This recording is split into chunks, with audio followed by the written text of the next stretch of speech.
You're listening to The Foundation of Wellness, a refreshing take on diet and lifestyle, with Jessica Dogert, a registered dietitian nutritionist, and Marisa Moon, a primal health coach. Hi you guys, my name is Jessica and I'm a registered dietitian nutritionist, and you can learn all about me on my website at jessicadogert.com. Hey, what's going on, guys? This is Marisa Moon, and I'm a certified primal health coach and intermittent fasting instructor, and you can learn more about me at marisamoon.com. So today is going to be such a valuable episode for us. Marisa came to me weeks ago raving about her experience with a new holistic dentist and suggested that we have her on our show to talk about it. And I'm so glad that you did, Marisa, because this is going to be awesome. Thanks, Jess. You know this means so much to me just to do this episode. Like I told you last week, I'm already thinking ahead like there's going to be another interview going on with Dr. T because I'm so pumped. And let me give you guys a little bit of a background before I introduce her, because I landed myself in her dental office because I started to fear general dentistry in the last maybe 5 years of my life. And it's not for the typical reasons people are afraid of going to the dentist. Mine was because I started learning so much about our oral health and our needs and how it's interconnected to our brain and our body, and just in general how many toxins are used in conventional dentistry. And I've had a lot of teeth pulled, you guys. I'm missing 2 adult teeth, and every time I'd go to the dentist, they'd be like, oh, that's weird. Why did he pull out those teeth? And I just have an Amalgam Mercury Filling, which we're going to dive into today too. And I just had a lot of fears. And when I finally found Dr. Bernice Teplitsky at her office in Chicago, Wrigleyville Dental, I was stoked. I finally found a place I can trust, and I feel very comforted knowing that they're using things like essential oils and they still have modern techniques. They're really a fusion of general dentistry and holistic dentistry. So let me tell you all about Dr. T. She is the leading dentist at Chicago's Wrigleyville Dental, and that's been around for decades, but not until Dr. T took it over did it become a place to practice general and holistic dentistry combined. She started working in dental offices when she was only 16 years old, you guys. And her educational background began with a bachelor's degree in biomedical science and a certificate in gerontology from Marquette University. She graduated from Marquette School of Dentistry, and then she completed a general practice residency at Advocate Illinois Masonic, where she worked all over this medical center, including the emergency room, operating rooms, and this gave her some really great surgical experience. Soon, Dr. T discovered holistic dentistry, and she began visiting dental colleagues all over the country to learn how they practice holistic dentistry. And this is also, by the way, called biological dentistry, nutritional dentistry, and integrative dentistry. So Dr. T said on her website, I saw this quote and I love it, I saw how they were able to cure patients with chronic diseases by using nutrition, biocompatible dental materials, and removing toxins from the mouth. I was hooked. I'll let you take it from there, Dr. Teplitsky. Thank you and welcome to the show.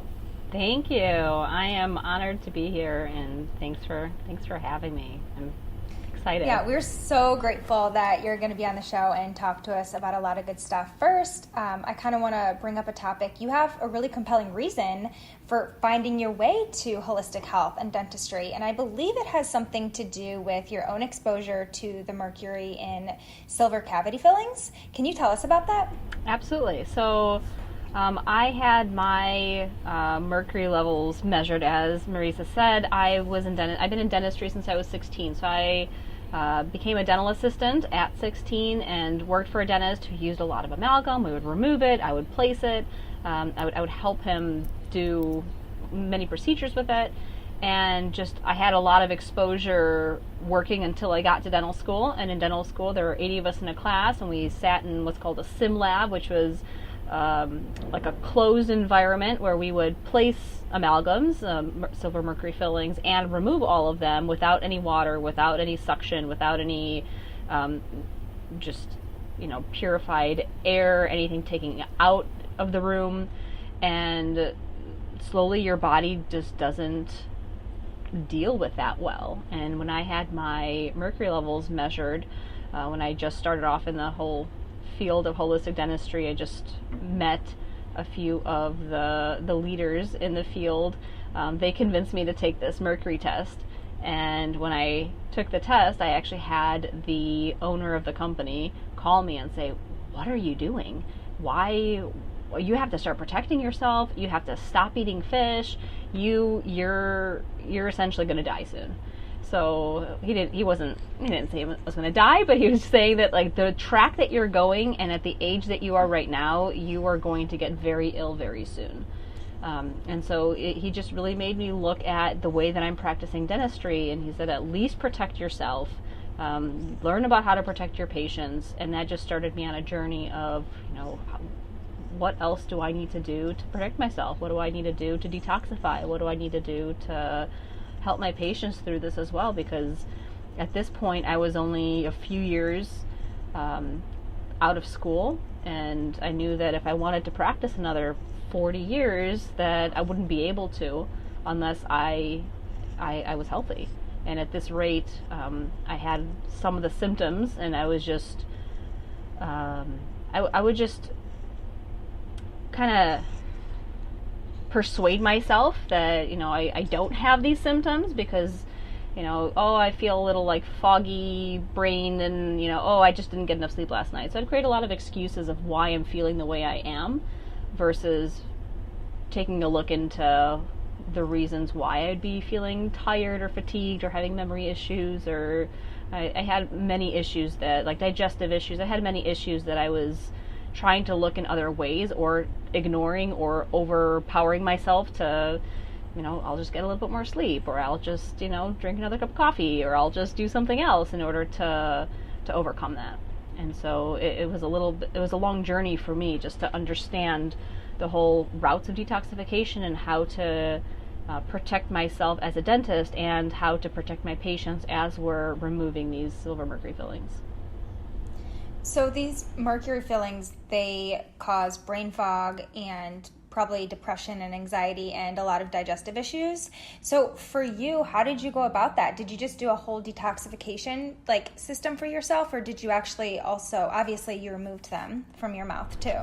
Yeah, so there's various ways to go about detoxing. And I think it's the test that I did was from Quicksilver Scientific, and it's a hair, blood, and urine analysis. It's something that I now incorporate into my practice because I think it's has very valuable information. It has what type of mercury is coming from the fillings in your mouth versus like the food that you're eating. Cool. So you can kind of see if most of it's coming from food, so you have to do a change in diet, or if it's coming from your mouth or environmental issues. It also tells you if you're a good detoxifier, so if your kidney and your liver are working well. So the kidney and liver are the main routes of detoxification for mercury. And so if that needs to be supported for mercury detox for the removal, then that should be done beforehand, because if somebody has a liver that is not functioning optimally and we go and remove amalgams, and they can feel really sick because their liver is not working properly. They can't detoxify, or their kidneys are just going to be too toxic to detoxify. So this test gives us an idea of how the liver, kidneys are functioning, and from there we know how to chelate, and chelating is like how to pull this mercury from the body. And there's various ways to do that. I do rely on functional medicine doctors or nutritionists, MDs, anyone who really is versed in mercury detox. And we work together with our patients, with these practitioners, to help our patients detoxify. So I've gone many different routes. I like to practice them myself.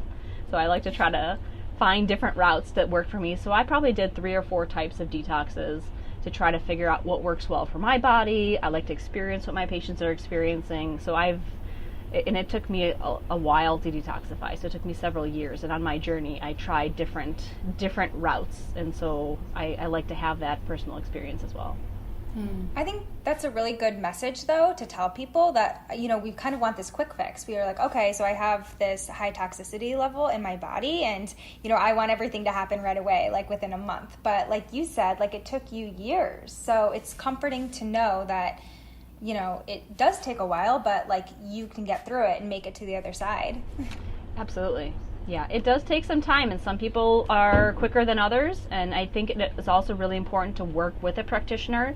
I even tried to do a few rounds of detox by myself, and after that I was like, no, I need to be handheld by somebody who is able to better support my immune system, as well versed as I am in supplements and detox. I still thought it was very, very helpful to work with my naturopath to help me along the way. Let's talk about the mercury fillings in general. I learned, and I came to you in your office and asked you these very questions. I learned that when you're chewing, it's releasing mercury. I learned when I'm brushing my teeth, it's releasing mercury. And these vapors have some sort of like wavelength or something that you can measure because they're giving off energy. And all of that to me was just astonishing. And then on top of that, when I came into this, I thought, why would they be using that if it's something that's so dangerous? Why would they be filling our teeth with it if it's something so dangerous? And I'm sure that's a complicated answer, but can you kind of walk us through what that's like for someone listening to this and hearing it for the first time? Sure. So, silver, amalgam, mercury fillings, whatever name you want to give it, they are composed of about 50% mercury, 25% silver, some copper, tin, zinc, and so there's an amalgamation, which means like a mixture of various metals in them. There's between 5 and 9 different types of metals in each amalgam mercury silver filling. So there's the composition can range a little bit, but they're about 50% mercury. And mercury is emitted every time you stimulate them. So if you're brushing, if you're chewing, that stimulates a little bit of that mercury vapor. And so even if you're drinking something hot, a little bit of that vapor will be released. It may not be a lot of vapor, but it's also cumulative. So if you had fillings placed when you were 8 or 9 years old, by the time you're 40, and there's a lot of people who have fillings that have been in their mouth for 20, 30, 40 years, it's a cumulative effect. So your body just gets more and more burdened with this mercury, especially if you eat fish such as tuna, swordfish, which are high in mercury. The amount of mercury accumulation in your body is it gets higher because where our bodies are not meant to detoxify and get rid of this mercury very easily. So there are ways to measure that,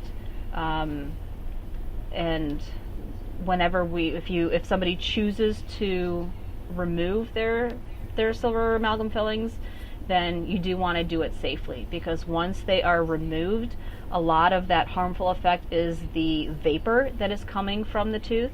So if you don't have the proper protocol, which is having like a rubber dam, which is it's like this like rubbery piece that goes over the mouth and just has like one hole just for that tooth to show through, so that all these pieces don't go into the mouth.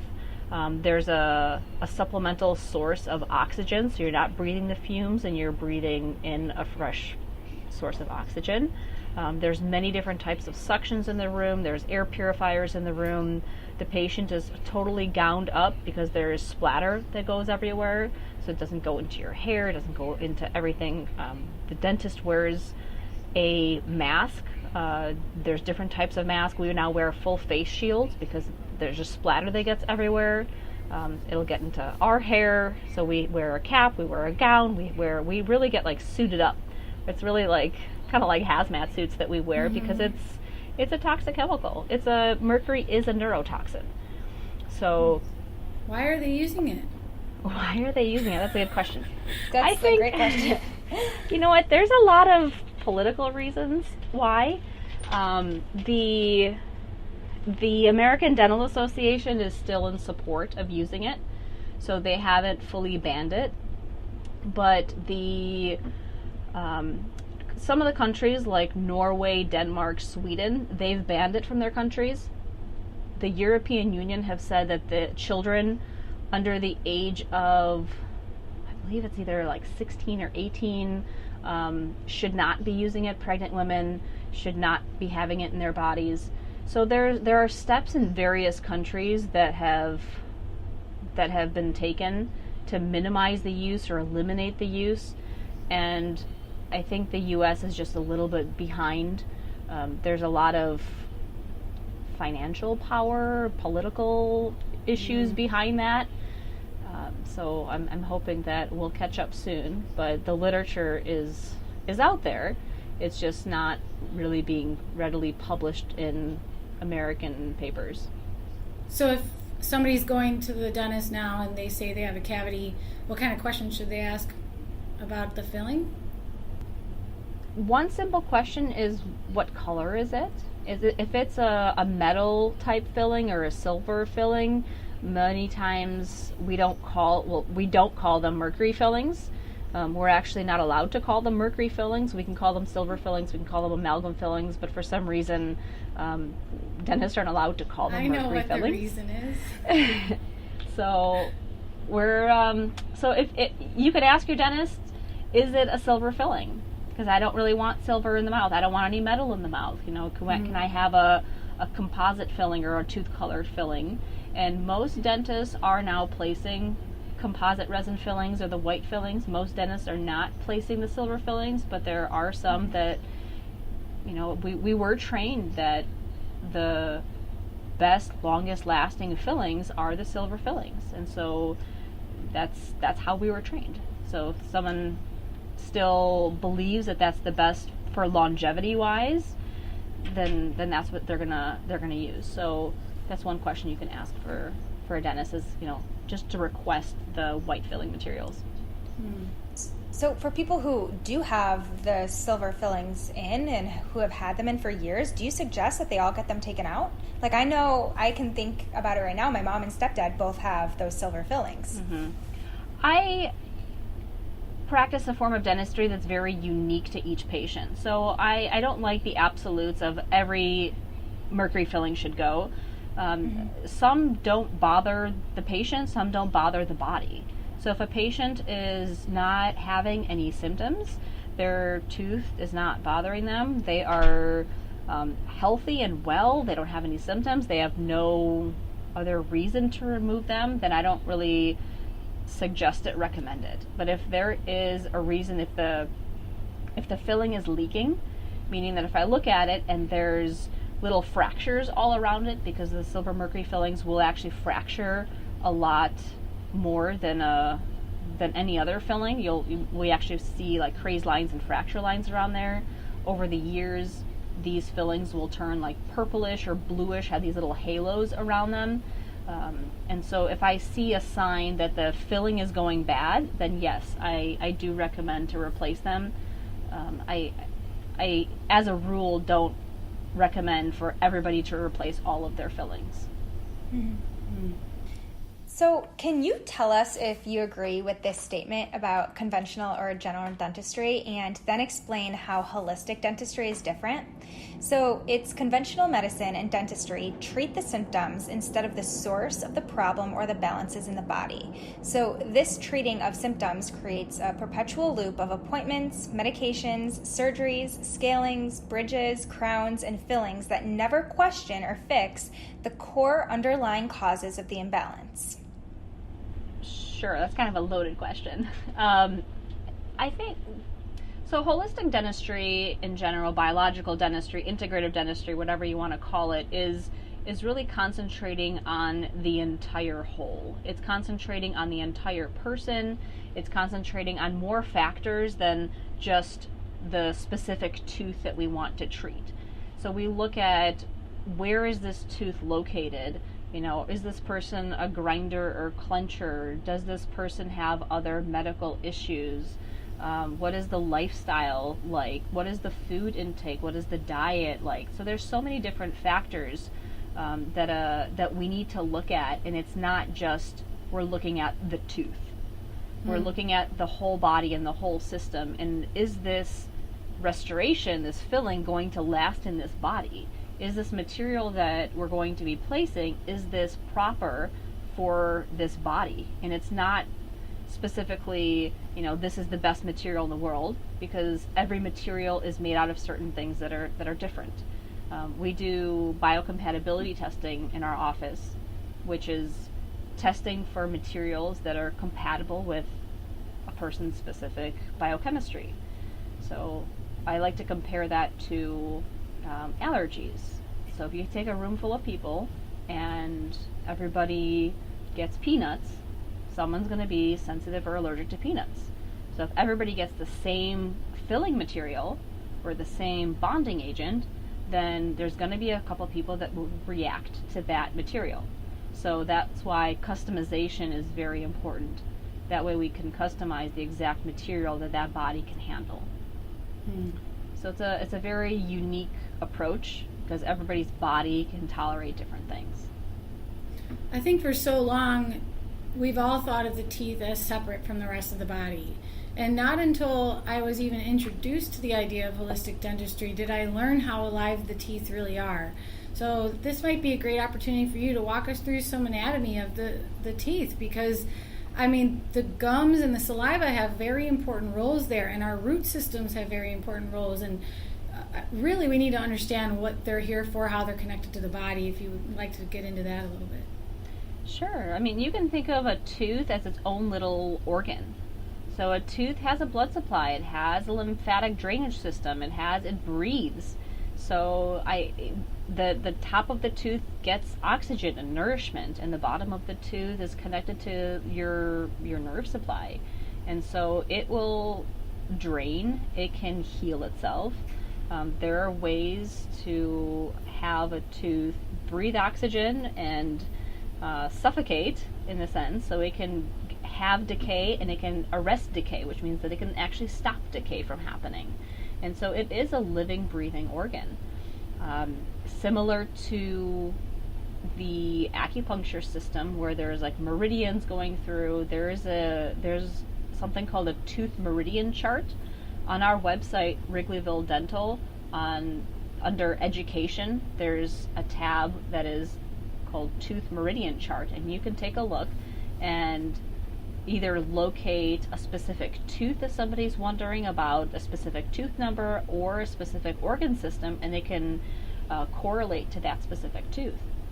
So with with the Tooth Meridian Chart, you can work with your acupuncturist, and you can actually support an organ system or support a tooth. It's just a connection to the whole acupuncture system that acupuncturists use. So it's connected to every other organ in the body.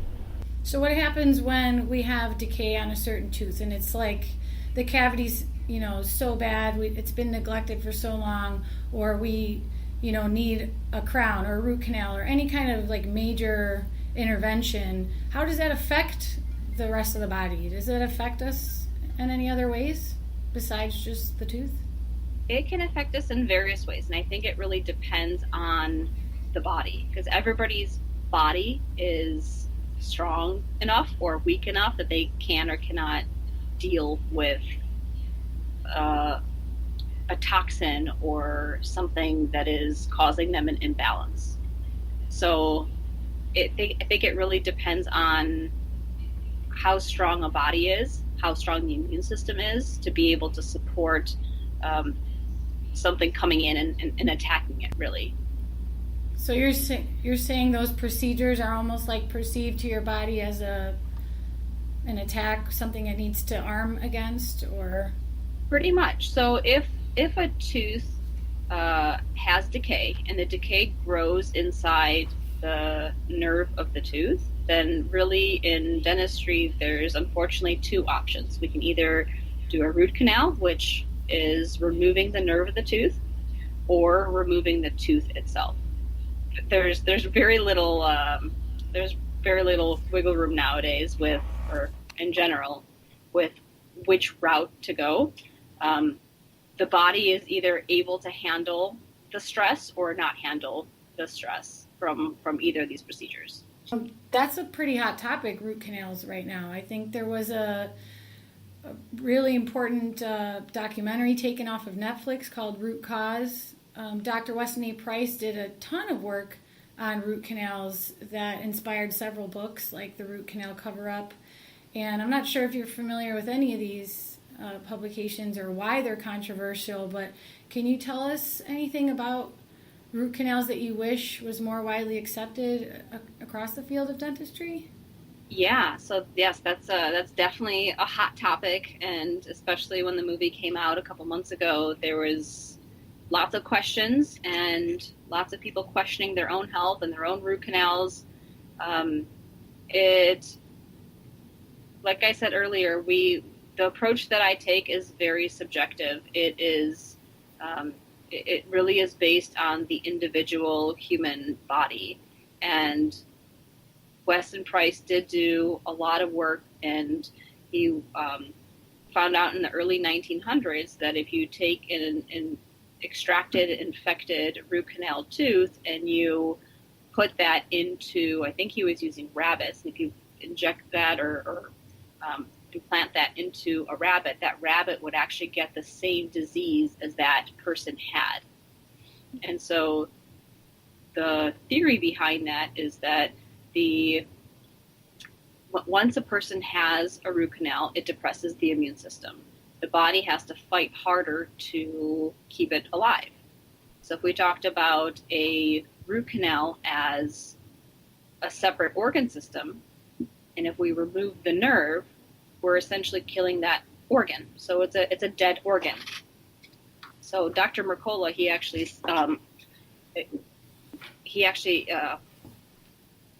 correlates that with having any type of dead body part. He says that even if you have frostbite on your pinky, you're going to cut it out. You're not going to leave a dead pinky, even though you really like it, even though you really want that extremity, you're going to remove it.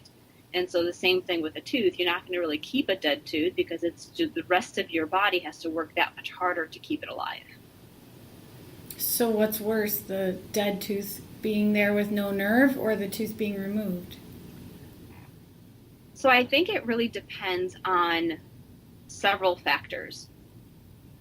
And one key point that the movie did not mention is, what the movie kept saying is root canals, and that root canals are cause a lot of issues. They can cause heart disease, they can cause cancer, they can cause all these chronic issues.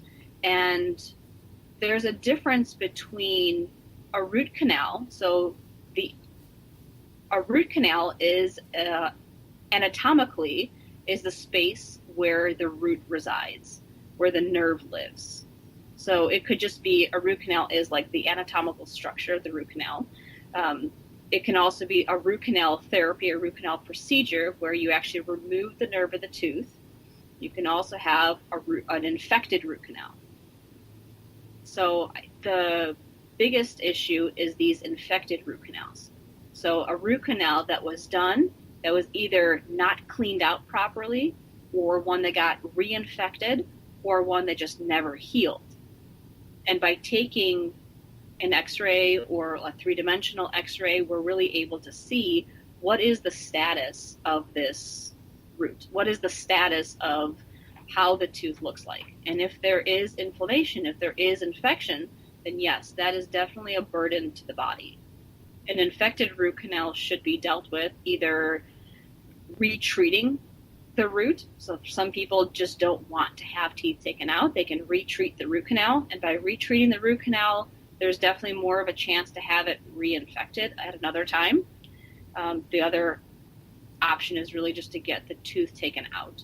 And if a tooth is inflamed and infected and affecting the immune system, then most likely removing the tooth will just be helpful for the body. It'll just alleviate a lot of symptoms. It'll help the body deal with a lot of issues that it's been having, because it's just been trying to stay alive and trying to have all of its army, essentially. The white blood cells, the body's army, is always just trying to combat and fight and stay alive. I've personally had root canals on my two front teeth. It was about 11, 12, 13 years ago when I was in high school in cheerleading. I got my 2 front teeth knocked out and I just got root canals. But I guess they always told me in your late 20s, you know, you're going to have to get veneers or whatever it is. That I'm not really good with like all the dentist terminology and lingo, but you know, like caps on your teeth or something like that. I think my question to you is, you know, if I think I'm feeling okay, like, do I have to go that route? Or like, how would I know if my tooth is inflamed and I need to get it removed? That's a great question. I think that the first thing to do is to take a 3D scan. It's called a CBCT or a cone beam. So after taking a 3D scan, we can actually visualize how the roots look. Are they healthy? How are the root canals done? If the root canals were done very well, if the tooth looks great, if there's no sign of infection, there's no sign of inflammation, then the tooth should be okay. It could be okay. If there is a sign of infection, if there's inflammation, if there is darkness around the root of the tooth, what we call a radiolucency, if there's that darkness around the root, that's a sign that there's an infection in there. And that's when the body is really struggling to help fight and to keep it alive. And that's when there's destruction of bone. And that's when the immune system gets more depressed. I mean, it's scary to think about, like, this whole documentary saying that it could be the root cause of cancer and heart disease and even, like, mental disorders, or even, like, I deal with anxiety, and so I'm like, oh my gosh, could that be the root cause of it? You know, it's like, it is kind of scary to think about. Yeah. There's a couple other tests out there that we do. There's like a DNA test for root canals that we send to a lab. We take a sample of what's around that tissue, we send to a lab, and it gives all the microbes that are around that tooth. And so that's another option for people who are interested in knowing, should I remove this tooth? Should I not remove this tooth? We can actually find out what kind of microbes are hiding there, if there's bacteria, if there's parasites, if, you know, viruses, what is inside there? Is it toxic? Is it harmful? Or is it something that is naturally occurring that should be there? So the dentistry that I like to practice is very science-based. I like to know scientifically what is going on. I like to run some tests. I like to know exactly that what we are doing is that we need to be doing what we're doing. So if we're taking out a tooth, that's a big decision, because teeth are important for chewing, and especially if you have 2 front teeth, I mean, that's important to have 2 front teeth. So if we are missing those, then we have to find replacement options for those, and that's a whole nother ball game. So we need to be sure that if we do end up removing teeth, that we're doing them because we 100% need to remove them, and not doing them because we think it might be the good route to go. Yeah, I don't know. I have this major, like, resistance towards general dentistry now that, like I've explained, and my family and friends who need procedures done with quotations, they just don't want to go for a second opinion. They don't want to find a holistic dentist. They love their dentist. Their dentist has the coolest office. No, my dentist has the best up-to-date modern stuff. No, my dentist is the best. He's so amazing. I love him. I trust him. And I'm like, okay, it's not even always a matter of trust. It's really just a matter of what they've been taught and the only thing that they know. And it's not to say your dentist is not super intelligent or any of those things. It's just, to me, a little scary to imagine how much we don't know about the effect on our whole health regarding the care that we take in our mouths. And people just go through with these procedures without a second thought. And it should be something as serious as surgery. And even saying that means nothing, because most of us will just do the surgery because our doctor told us to, and we won't even look into it ourselves. It overwhelms us. It's new to us. We don't understand any of it, so we just trust them. And at a certain point, there has to be self-empowerment or this curiosity or this, inquisition within us to look for more answers. But do you have anything to say to people who insist on staying in conventional dentistry but who still want to have optimal health and make sure that they're having safe dental procedures? Like, what are some basic requests or cautions that they should take with their current dentist? I think there's some very great traditional dentists out there. So I don't want to say that every person needs to see a biological dentist. I think biological dentists are more cognizant of the entire body. So especially if somebody is having health issues, if they're not, let's just say, perfectly healthy, no issues. So if you have some health issues, then I think that you want to be very considerate about what's going inside your mouth. So if somebody just goes in for cleanings and they never really have any issues, then they may not specifically have a need for a holistic biological dentist. Granted, our cleanings are a little bit different. There's different things that we do as well. I don't know anyone that just goes for cleanings and doesn't have issues. Like, every family member I know, they look like they have beautiful teeth, and they tell me they need root canals and crowns and every other possible thing that they could need, and it just makes me skeptical. I don't know. Yeah. Well, one thing that we do in our office is that we really try to stay away from metal. So whether it's a metal filling, a metal crown, a metal retainer, I really don't like to use metals because they do interact with the body. A large percentage of patients are sensitive to nickel. And so most of these metal-filled prostheses, or even just a retainer that you get after braces, they do contain nickel, and that can cause a nickel sensitivity or cause a nickel reaction. So one thing is to request not to have any metal placed in the body. And there are always alternatives. So you can always have a biological dentist give you a second opinion. So you can always have your regular dentist if you really are attached or you really want to go to your regular dentist, and then you can go to a biological dentist for a second opinion. We have many patients who just come to us for opinions. And we'll, counsel them through stuff. And some people choose to stay here, and some people choose to go back to their own dentist and do work there. And then we'll see them every so often whenever they need work from us or want our opinion. And, I really value that, because I think that the more opinions you get, the more well-rounded you become in your own health, because you have to be your own advocate for your own health. So I really value the patients who do their own research. And who seek out whatever treatment is just whatever resonates best with them, whatever they feel would be best for them. So I can't wait to come check out your office sometime for an appointment on my own. I noticed for anxious patients that you offer essential oil aromatherapy, you offer neck pillows, and even hand wax treatments. That's so luxurious to me. That sounds amazing. I'm really hoping that many of our Chicago listeners will do the same. So you can head over to wrigleyvilledental.com to find them. And for those of our listeners who need to find a holistic dentist in other cities and states, where should they look? There's a couple organizations out there. There's one that's the Holistic Dental Association. It's the HDA, which is holisticdental.org. There is one called the IAOMT, which stands for the International Academy of Oral Medicine and Toxicology.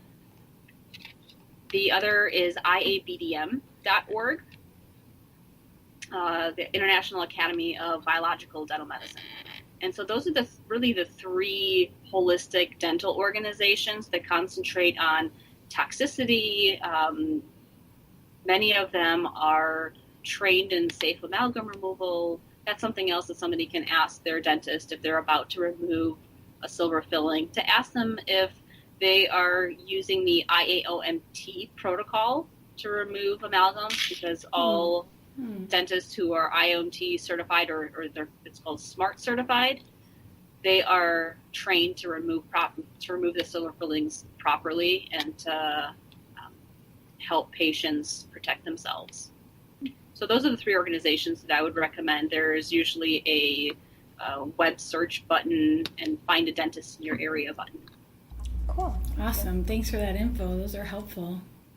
I want to get into a little bit of at-home tooth care before we wrap up, but also quickly just kind of to talk about why are we all getting cavities even though we're all brushing and flossing and we're doing everything right, we're going to the dentist and we're still getting cavities? Is it an inside-out issue? Is it starting somewhere in our body, or is it our diet? What do you think about that? All of the above. It's definitely diet related. So going back to Weston Price, he traveled all around the world and tried to figure out why are these indigenous populations not getting cavities. Their cavity rate was 0 to 2%. Versus Western population, their cavity rate is so much higher. And so he found that a lot of it is the sugar that we're eating, the preservatives that we have. It's really a lot of it is just our diet, the sugar in our diet. And now it's even worse because, Weston Price did his research in the early 1900s versus now we have so many more sugar alternatives that are even have a lower pH, and pH plays a very big role too. If saliva wants to be at 7.4 around, give or take, and as soon as we eat something, especially more acidic foods, our pH drops. And whenever the pH drops below 5.5, that's when cavity-causing bacteria can come out and start eating the tooth structure away. And so if the acidity, if you're constantly bathing your teeth in acidity, then you're constantly going to be more cavity prone. And you're not just talking about like, oh, I just had lemon juice and lemonade. Like, you're talking about something that we might not be able to determine just on our own, right? Like, is this something you use pH strips for, or what? How could we even know if we're doing it right or doing it wrong? Yeah, I think that's a great way to do it, is just having pH strips. Once you wake up in the morning, check your pH. See what your pH is like in the morning. After you eat, the pH is probably going to drop down. And then after about an hour to 2 hours, it should raise back up again. So you can just take a day and just measure your pH throughout the day, and you should be at a more neutral pH, more so than less so, because the more acidic you are, the more prone you are to getting cavities, and the more prone you are to getting all sorts of chronic issues and all sorts of issues. You can't really be sick with a basic body. Mm-hmm. Interesting.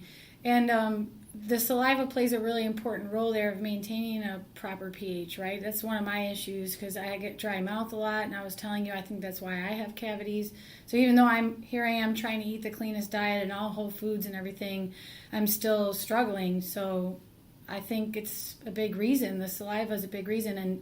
And you also told me just a little salt water or a little like rinsing of the mouth, because a lot of us think, oh, if we're going to be washing our mouth out, we're going to be brushing between meals and brushing 5 times a day. All of a sudden we're like obsessed with brushing, but really that doesn't necessarily balance your pH either, right? So just a quick rinse is maybe what some of us need more often. Yeah, I mean, after you finish a meal, just take some water and just swish around. You don't need a toothbrush. You don't need to have toothpaste.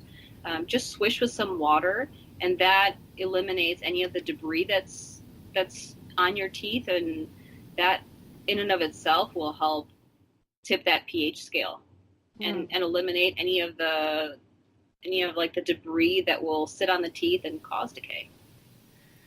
Well, is it always the decay that's on top of the teeth or in between the teeth that's causing the cavities, or is it something like inside out too? Or I think it's both. So okay. I think it's food that's left on the teeth, and I think it's also the improper diet that we have in our Western society. Mm-hmm. I think that part of it is pH, just normal food that we're eating.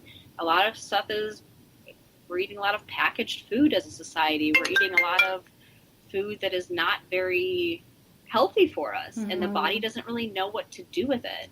And so when the body doesn't really know what to do with that food, it can like wreak havoc within the whole body. So I think that's a big part of it. Some foods are better than others, and some bodies tolerate foods differently. So I think it's just kind of trying to find the best fit for each body as far as what the body would tolerate. So basically remove sugar from your diet and make sure that you are in an alkaline state within your body, so you can use pH strips to test that, just to help avoid cavities in terms of, it's more than just let's brush our teeth 3 times a day. But since we are speaking about at-home tooth care, I just had a quick question, because coconut oil pulling is just a really huge term or trend right now going on in the holistic world, and I just wanted to know exactly what it is and why we should be doing it, or should we even be doing it? I think there's definitely a benefit to oil pulling. Besides removing toxins from the mouth, you can also get a benefit from having less sensitive teeth. It'll actually whiten your teeth. It'll strengthen your gums. There's a lot of benefit to oil pulling. But you don't even have to do the whole 15 to 20 minutes like traditional oil pulling. You can even just do 2 minutes or 3 minutes and gain many of the benefits. You may not gain the benefits of detoxifying, like pulling all the toxins from the mouth like you do with the oil pulling, but you'll still gain the tightened gums and the whiter teeth and just a lot of the periodontal, the gum effects of it, like the gum benefits. Are wonderful just by swishing with coconut oil for 2 minutes, maybe even 30 seconds to 2 minutes a day. That's all you really need, and then your teeth become less sensitive, and there's a lot of benefits.